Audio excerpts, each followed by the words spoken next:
নমস্কার সম্মানিত দর্শকবৃন্দ, কৃষকদের জন্য বড় 7টি ঘোষণা করল কেন্দ্র সরকার।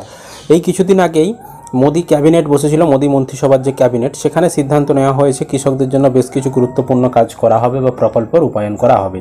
সেগুলো কি, সে বিষয়ে আজকের ভিডিওতে আমরা আলোচনা করব। তার আগে ছোট্ট একটি অনুরোধ, চ্যানেলে নতুন হলে চ্যানেলটিকে অবশ্যই সাবস্ক্রাইব করতে ভুলবেন না, আর বন্ধুদেরকে বেশি বেশি করে ভিডিওটি শেয়ার করে তাদেরকেও খবরটি জানতে সাহায্য করবেন। দেখুন, এই সংক্রান্ত প্রতিবেদনে বলা হচ্ছে, কৃষকদের আয় বৃদ্ধি এবং তাদের জীবনযাত্রার মান উন্নত করার লক্ষ্যে মোদি মন্ত্রিসভা সোমবার কৃষিখাতের সাথে সম্পর্কিত বেশ কয়েকটি গুরুত্বপূর্ণ প্রকল্প রূপায়ণ করতে চলেছে। সোমবার মোদি মন্ত্রিসভা কৃষকদের জন্য একটি বড় ঘোষণা করেছে এবং মোট 13,966 কোটি টাকার 7টি প্রকল্প অনুমোদন করেছে। সরকার বলেছে যে কৃষকদের জীবনযাত্রার উন্নতি এবং তাদের আয় বৃদ্ধির লক্ষ্যে এই সিদ্ধান্তগুলি নেওয়া হয়েছে। কেন্দ্রীয় মন্ত্রিসভা বৈঠকে সারা দেশে কৃষি সম্পর্কিত কার্যকলাপের প্রচার এবং খাদ্য নিরাপত্তা বাড়াতে 7টি গুরুত্বপূর্ণ সিদ্ধান্ত অনুমোদন করেছে। সরকারের এই সিদ্ধান্ত সম্পর্কে তথ্য দিয়ে কেন্দ্রীয় মন্ত্রী অশ্বিনী বৈষ্ণব বলেছেন যে এই ব্যবস্থাগুলি কৃষি খাতকে সমর্থন, টেকসই উন্নয়নের প্রচার এবং সমস্ত নাগরিকের জন্য খাদ্যের প্রাপ্যতা নিশ্চিত করার লক্ষ্যে ডিজাইন করা হয়েছে। তো এখানে এই দেখতে পাচ্ছেন অশ্বিনী বৈষ্ণব তিনি কিন্তু একটা ক্যাবিনেট মিটিংয়ের পরে যে প্রেস কনফারেন্স তা করে কিন্তু সমস্ত কিছু জানিয়েছেন।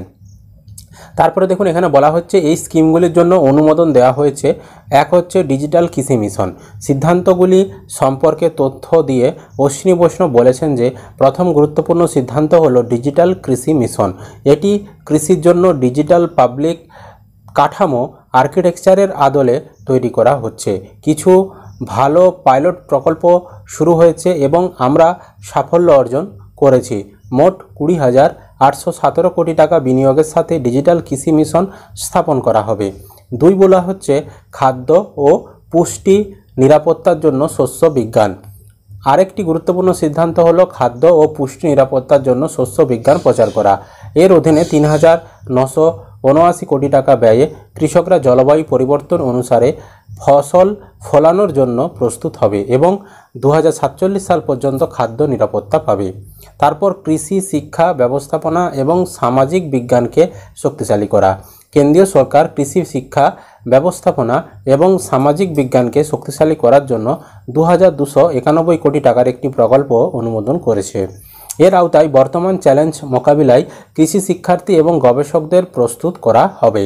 তারপর টেকসই প্রাণী সম্পদ, স্বাস্থ্য এবং উৎপাদন। কেন্দ্রীয় মন্ত্রিসভা গবাদি পশু এবং দুগ্ধ থেকে কৃষকদের আয় বাড়ানোর লক্ষ্যে টেকসই প্রাণী সম্পদ, স্বাস্থ্য ও উদ্যান পালনের জন্য 1,702 কোটি টাকার প্রকল্প অনুমোদন করেছে। এর আওতায় পশু স্বাস্থ্য ব্যবস্থাপনা এবং ভেটেরিনারি শিক্ষা এছাড়াও দুগ্ধ উৎপাদন এবং প্রযুক্তি উন্নয়নে প্রচার করা হবে। তারপর উদ্যান পালনের টেকসই উন্নয়ন। উদ্যান পালন থেকে কৃষকদের আয় বাড়াতে উদ্যানের টেকসই উন্নয়নের লক্ষ্যে কেন্দ্র 860 কোটি টাকা মঞ্জুর করেছে। কৃষি বিজ্ঞান কেন্দ্রের শক্তিশালীকরণ। কেন্দ্রীয় সরকার কৃষি বিজ্ঞান কেন্দ্রকে শক্তিশালী করার জন্য 1,202 কোটি টাকা মঞ্জুর করেছে। এছাড়াও প্রাকৃতিক সম্পদ ব্যবস্থাপনা। প্রাকৃতিক সম্পদ ব্যবস্থাপনার জন্য 1,115 কোটি টাকা মঞ্জুর করা হয়েছে।